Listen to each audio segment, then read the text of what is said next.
আসসালামু আলাইকুম। ইনফো টেলিভিশনে সবাইকে স্বাগতম। খবর পড়ছি আমি সোনিয়া আক্তার। শুরুতেই সংবাদ শিরোনাম। বিকেলে রাজনৈতিক দলের সঙ্গে বৈঠকে বসবেন প্রধান উপদেষ্টা।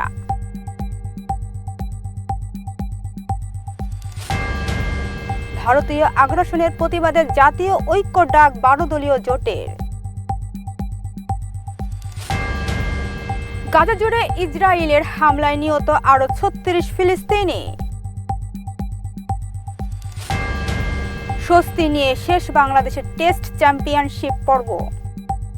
এতক্ষণ শুনছিলেন শিরোনাম, এখন বিস্তারিত।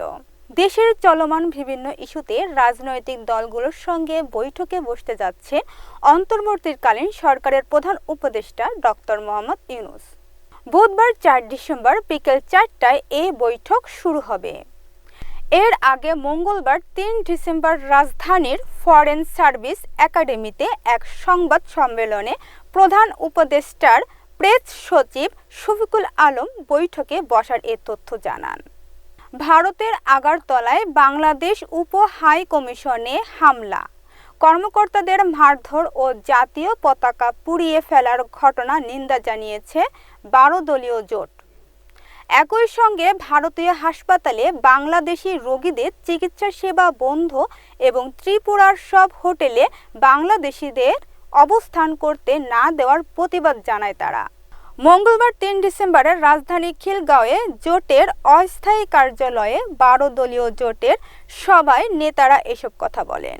ফিলিস্তিনের অবরুদ্ধ গাজা ভূখণ্ডে ইসরায়েলের বর্বর হামলায় কমপক্ষে আরও 36 ফিলিস্তিনি নিহত হয়েছে।